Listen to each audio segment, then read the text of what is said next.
মাননীয় বিরোধী দলের নেতা, আমরা প্রশ্নোত্তর পর্বটা শেষ করে ফেলি। জাতীয় সংসদ মানেই হলো দেশ পরিচালনার সর্বোচ্চ তীর্থস্থান, যেখানে যুক্তি পাল্টা যুক্তি এবং সাংবিধানিক বিতর্কের মাধ্যমে জাতির ভাগ্য নির্ধারিত হয়। কিন্তু আজকের সংসদ অধিবেশনের চিত্রটি ছিল একেবারেই ভিন্ন এবং চরম নাটকীয়, যা দেশের রাজনৈতিক অঙ্গনে এক নতুন উত্তাপের জন্ম দিয়েছে। অধিবেশনের শুরুটা বেশ শান্ত এবং স্বাভাবিক মনে হলেও মাঝপথে এসে তা এমনভাবে উত্তপ্ত হয়ে ওঠে যে পুরো দেশবাসী রীতিমতো অবাক হয়ে গেছে। এই চরম উত্তেজনার শুরুটা করেন বর্তমান সংসদের প্রধান বিরোধী দলীয় নেতা এবং বাংলাদেশ জামায়াতে ইসলামীর আমির ডাক্তার শফিকুর রহমান। যারা নিয়মিত সংসদের খবর রাখেন তারা নিশ্চয়ই জানেন যে ঈদের আগের অধিবেশনে বিরোধী দলীয় নেতা যখন গণভোট বা রেফারেন্ডাম নিয়ে আলোচনার প্রস্তাব তুলেছিলেন, তখন স্পিকার তাকে থামিয়ে দিয়ে লিখিতভাবে সাবমিট করতে এবং প্রশ্নোত্তর পর্বের পর বিষয়টি নিয়ে আলোচনা করতে বলেছিলেন। একজন প্রবীণ এবং দায়িত্বশীল রাজনীতিক হিসেবে ডাক্তার শফিকুর রহমান আজ ঠিক সেই নিয়মটি অক্ষরে অক্ষরে পালন করেছেন। আজ প্রশ্নোত্তর পর্ব শেষ হওয়ার পরপরই তিনি স্পিকারের অনুমতি নিয়ে অত্যন্ত সুশৃঙ্খলভাবে গণভোটের বিষয়টি সংসদে উত্থাপন করেন। কিন্তু বিপত্তিটা বাধে ঠিক এরপরেই। সরকারি দলের চিফ হুইপ তখন প্রস্তাব দেন যে এই গুরুত্বপূর্ণ বিষয়টি নিয়ে ৭১ বিধির পর্ব শেষ হওয়ার পর কথা বলা হোক।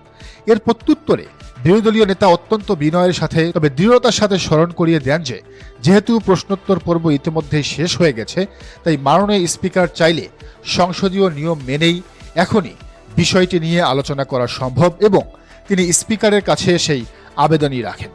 দর্শক, খেয়াল করে দেখুন, এই পর্যন্ত কিন্তু পুরো সংসদীয় বিতর্কটি একটি চমৎকার গণতান্ত্রিক কাঠামোর মধ্য দিয়ে এগোচ্ছিল। স্পিকার, চিফ হুইপ, বিরোধী দলীয় নেতা সবাই নিজ নিজ সাংবিধানিক পদের আওতার মধ্যে থেকেই অত্যন্ত জনগুরুত্বপূর্ণ একটি বিষয়ে নিজেদের মতামত দিচ্ছিলেন। কিন্তু ঠিক এই সময়েই সংসদে হঠাৎ ঘটে যায় এক অনাকাঙ্ক্ষিত ঘটনা। হুট করে নিজের আসন থেকে দাঁড়িয়ে যান বিএনপির হেভিওয়েট নেতা স্বরাষ্ট্রমন্ত্রী সালাউদ্দিন আহমেদ।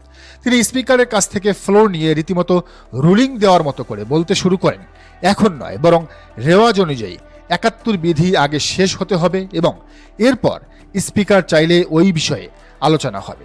আর ঠিক এখান থেকেই সংসদে একটা বিশাল প্রশ্নবোধক চিহ্নের সৃষ্টি হয় এবং রাজনৈতিক বিশ্লেষকরাও নড়ে চড়ে বসেন। একটি অতি সাধারণ কিন্তু অত্যন্ত যৌক্তিক প্রশ্ন সামনে চলে আসে, এই সংসদীয় বিতর্কে সালাউদ্দিন আহমেদ আসলে কে? তিনি কি এই সংসদের নেতা, উপনেতা, সরকার দলীয় চিফ হুইপ? কিচ্ছু না। সংসদ নেতা স্বয়ং তারেক রহমান। তিনি কি বর্তমান সরকারের আইনমন্ত্রী? না, তাও নন। তাহলে স্পিকার, চিফ হুইপ এবং বিরোধী দলীয় নেতার মতো সাংবিধানিক পদধারীদের মাঝে দাঁড়িয়ে সবাইকে ডিরেকশন বা নির্দেশনা দেওয়ার এই ইখতিয়ার তিনি কোথা থেকে পেলেন? আশ্চর্যের বিষয় হলো, ঠিক গতদিনের অধিবেশনেও তিনি হুবহু একই কাজ করেছিলেন। গণভোট নিয়ে সরকারি দলের ভেতরে কোনো রাজনৈতিক ভয় বা ধামাচাপা দেওয়ার চেষ্টা আছে কিনা সেই বিতর্ক না হয় বাদই দিলাম, কিন্তু সংসদীয় রীতিতে সালাউদ্দিন আহমেদের এই বারবার অনধিকার চর্চা নিয়ে খোদ সংসদের ভেতরেই চরম ক্ষোভের সৃষ্টি হয়। আর এই ক্ষোভের আগুনে রীতিমতো ঘি ঢেলে দেন তরুণ প্রজন্মের দুই তুখোড় ছাত্রনেতা ও সংসদ সদস্য হাসনাত আবদুল্লাহ এবং নাহিদ ইসলাম। সালাউদ্দিন আহমেদের এই বক্তব্যের পরপরই তারা দুজনই স্ট্যান্ড দাঁড়িয়ে যান এবং অত্যন্ত কড়া ভাষায় অভিযোগ করেন যে বিএনপি আসলে সংবিধান এবং নিয়মের দোহাই দিয়ে সুকৌশলে গণভোটের দাবিটিকে ধামাচাপা দেওয়ার চেষ্টা করছে। তরুণ এই সংসদ সদস্যদের এমন সাহসী এবং সরাসরি আক্রমণে সংসদের উত্তাপ যখন চরমে, তখন পরিস্থিতি সামাল দিতে স্পিকার এক যুগান্তকারী সিদ্ধান্ত নেন। তিনি সব বিতর্ক পাশ কাটিয়ে ডাক্তার শফিকুর রহমানের গণভোট নিয়ে আলোচনার দাবিটি আনুষ্ঠানিকভাবে মেনে নেন এবং আগামী ৩১ মার্চ এই আলোচনার জন্য দিন ধার্য করেন। স্পিকারের এই সিদ্ধান্তে বিরোধী বেঞ্চ যখন স্বস্তিতে, তখন সালাউদ্দিন আহমেদ যেন বিষয়টি কোনোভাবেই মেনে নিতে পারছিলেন না। তিনি আবারও দাঁড়িয়ে স্পিকারকে বিভিন্ন শব্দের মারপ্যাঁচ এবং আইনি ব্যাখ্যার জালে ফেলে জ্ঞান দিতে শুরু করেন। একজন স্পিকারকে এভাবে বারবার ডিকটেট করার চেষ্টা করায় স্পিকার এক পর্যায়ে বাধ্য হয়ে সালাউদ্দিন আহমেদের মাইকটি রাষ্ট্রমন্ত্রী মহোদয়, মেহেরবানি করে আপনি আপনার আসনে বসুন। মাইক বন্ধ করে দেওয়ার সাথে সাথেই সরকারি দল এবং বিরোধী দলের এমপিদের মধ্যে শুরু হয়ে যায় তুমুল উত্তেজনা, হইচই এবং হট্টগোল। পুরো সংসদ যেন পরিণত হয় এক উত্তপ্ত রণক্ষেত্রে। তবে আজকের এই টানটান উত্তেজনার পরেও সবচেয়ে চমৎকার এবং ধারালো ফিনিশিংটা দিয়েছেন তরুণ সংসদ সদস্য হান্নান মাসুদ। তিনি বর্তমান স্বরাষ্ট্রমন্ত্রী সালাউদ্দিন আহমেদকে সরাসরি লক্ষ্য করে অত্যন্ত তীক্ষ্ণ একটি বাক্যবাণ ছুড়ে দেন।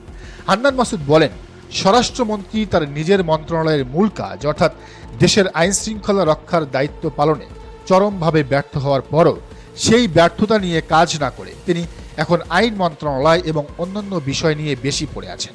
হান্নান মাসুদের এই একটি কথাই যেন আজকের সংসদের পুরো রাজনৈতিক চিত্রপটের সারসংক্ষেপ তুলে ধরেছে। তার কণ্ঠ হয়তো প্রবীণ রাজনৈতিক নেতাদের মতো দারাজ নয়, কিংবা তিনি হয়তো এখনও সেই অর্থে কোনো ক্যারিসমেটিক লিডার হয়ে ওঠেননি, কিন্তু আজ সংসদে দাঁড়িয়ে তিনি যে নিখুঁত, ভয় ডরহীন এবং লজিক্যাল ডেলিভারিটা দিয়েছেন তা এক কথায় অসাধারণ। অধিবেশনে কথা বলার জন্য তাকে সময় দেওয়া হয়েছিল মাত্র 6 মিনিট, আর শুরুতেই তিনি এই বৈষম্য নিয়ে এমন এক তীক্ষ্ণ প্রশ্ন ছুড়ে দেন যা সরকারি দল এবং স্পিকারকেও রীতিমতো বিব্রতকর অবস্থায় ফেলে দেয়। তিনি সরাসরি জানতে চান, সরকার দলীয় এমপি হলে কথা বলার জন্য 8 মিনিট সময় দেওয়া হয়, আর বিরোধী দলীয় হলে 6 মিনিট। সংসদে এমন বৈষম্যের কারণ কি? সবচেয়ে বড় রাজনৈতিক ধাক্কাটা তিনি দিয়েছেন গণভোট বা রিফারেন্ডাম ইস্যুতে। অত্যন্ত সাবলীল যুক্তিতে হান্নান মাসুদ বলেন যে গণভোটের পক্ষে খোদ বর্তমান প্রধানমন্ত্রী স্বয়ং একসময় জোর প্রচারণা চালিয়েছেন, যে জুলাই সনদের পক্ষে বর্তমান মন্ত্রীসহ সকল সংসদ সদস্য রাজপথে গলা ফাটিয়েছেন। আজ সংসদে সেই একই বিষয় নিয়ে নতুন করে কেন আলাদা করে আলোচনা করার প্রয়োজন পড়ছে? এটি কি তবে বিপ্লবের মূল স্পিরিট থেকে সরকারি দলের সরে যাওয়ার লক্ষণ?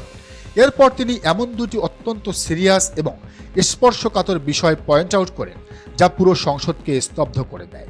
তিনি চরম ক্ষোভের সাথে জানান যে নিজে রাষ্ট্রের একজন আইন প্রণেতা বা সংসদ সদস্য হওয়ার পরও তার উপর দুবার হামলা হয়েছে।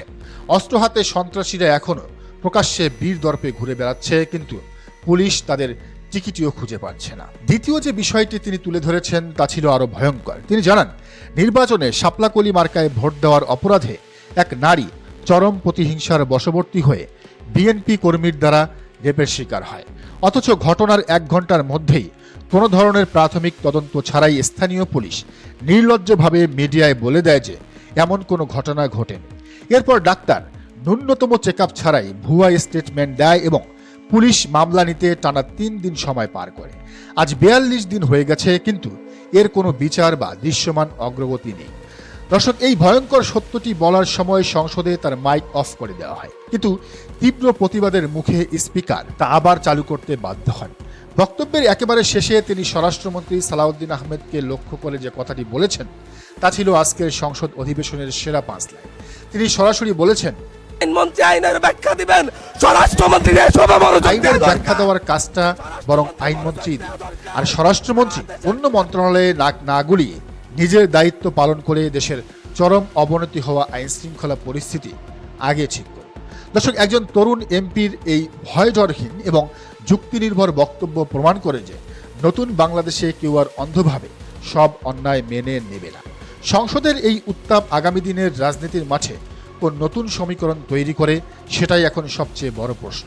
দর্শক, বিষয়টিকে আপনি কিভাবে দেখছেন জানান মন্তব্যের ঘরে। আর এই চ্যানেলে নতুন হলে অবশ্যই সাবস্ক্রাইব করুন এবং বেল আইকনটি বাজিয়ে রাখুন।